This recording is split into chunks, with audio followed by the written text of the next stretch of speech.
Lemon balm, Melissa officinalis, a personal exploration.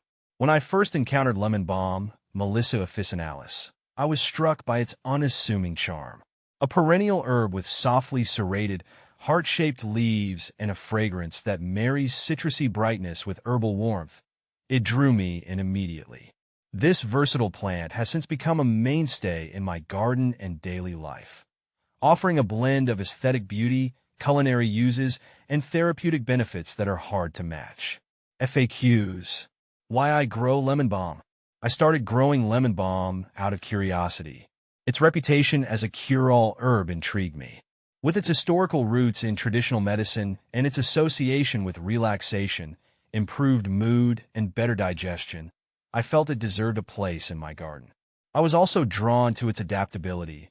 It thrives in sunny or partially shaded areas, and it isn't fussy about soil type, as long as it drains well.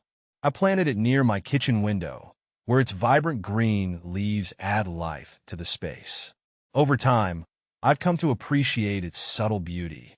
Lemon balm grows in compact mounds and produces delicate white or pale yellow flowers that attract pollinators like bees.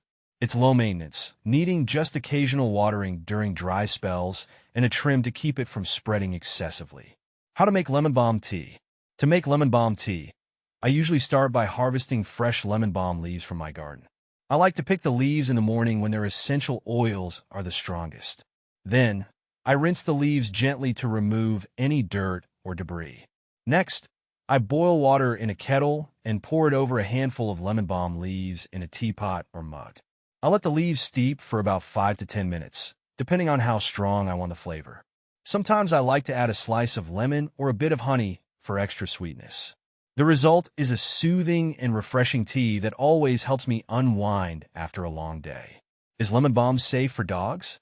Lemon balm can be safe for dogs in small amounts, but it's important to use caution. While some dogs may enjoy the taste and aroma of lemon balm, others may not react well to it. Personally, I've found that introducing very small amounts of lemon balm into my dog's diet hasn't caused any issues, but I always monitor her closely for any signs of discomfort or adverse reactions. It's crucial to consult with a veterinarian before giving your dog any new herbs or plants, as they can provide guidance based on your dog's specific health needs and potential allergies.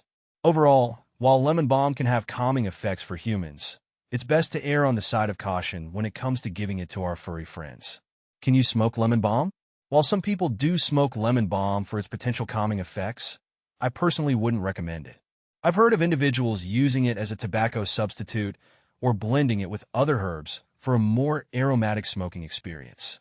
However, as someone who values my respiratory health, I prefer not to inhale smoke from any substance, including lemon balm. Additionally, smoking any herb can carry risks, including irritation to the lungs and throat. Instead, I prefer to enjoy lemon balm in more traditional ways, such as brewing it into a tea or using it as a culinary herb in cooking. How to dry lemon balm. Drying lemon balm is a simple process that I've found quite rewarding. First, I harvest fresh lemon balm from my garden, usually in the morning when the oils are most potent. Then, I gently rinse the leaves to remove any dirt or debris and pat them dry with a clean towel.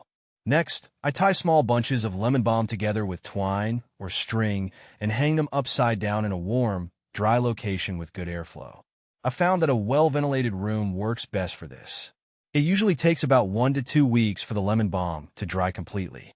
Once the leaves are crisp and brittle to the touch, I remove them from the stems and store them in an airtight container away from direct sunlight. Dried lemon balm is perfect for making tea, adding to culinary dishes, or creating homemade potpourri. Is lemon balm safe for cats? Lemon balm is generally considered safe for cats, but like with any herb or plant, it's essential to use caution and monitor your cat for any adverse reactions. Personally, I've observed that my cats sometimes show interest in lemon balm, particularly when it's growing in the garden.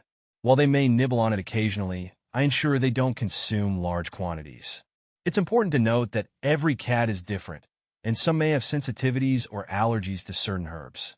If you're considering introducing lemon balm to your cat, I recommend starting with a small amount and observing their reaction closely. If you notice any signs of gastrointestinal upset or unusual behavior, it's best to discontinue use and consult with a veterinarian. Overall, while lemon balm is generally considered safe for cats in moderation, it's essential to prioritize your pet's well-being and consult with a professional if you have any concerns. Where to buy lemon balm? You can buy lemon balm from various places, depending on your preference and convenience. Personally, I've found that local nurseries or garden centers often carry lemon balm plants, which you can then grow in your own garden or in pots indoors. This is a great option if you prefer fresh lemon balm and want to have a steady supply on hand. Additionally, many health food stores and specialty grocery stores sell dried lemon balm leaves in the tea or herb section. These dried leaves are perfect for making tea or adding to recipes. If you prefer shopping online, there are numerous websites and online retailers that offer both fresh lemon balm plants and dried leaves for purchase. Whether you choose to buy fresh or dried lemon balm, it's essential to source it from reputable sellers to ensure its quality and freshness. Can chickens eat lemon balm? Yes, chickens can eat lemon balm, and it can actually provide them with some health benefits. Personally, I've noticed that my chickens enjoy pecking at lemon balm leaves when I scatter them in their coop or run. Lemon balm is safe for chickens to consume in moderation, and it can even act as a natural insect repellent, helping to keep pests away from the coop. Additionally, some chicken owners believe that lemon balm may have calming properties, which could be beneficial for reducing stress in their flock. However, it's important not to overfeed lemon balm or any other herbs to chickens, as too much of a good thing can upset their digestive systems. As with introducing any new food to chickens, it's a good idea to start with small amounts and monitor their reaction closely. Overall, incorporating lemon balm into your chicken's diet can be a tasty and potentially beneficial addition to their nutrition. How to make lemon balm oil? Making lemon balm oil is a straightforward process that I've found quite rewarding. First, I harvest fresh lemon balm leaves from my garden, usually in the morning when the oils are most potent. Then, I thoroughly wash the leaves and pat them dry with a clean towel to remove any dirt or debris. Next, I finely chop the leaves to increase their surface area and place them in a clean, dry glass jar. I cover the chopped leaves with a carrier oil of my choice, such as olive oil or almond oil, ensuring that they are fully submerged.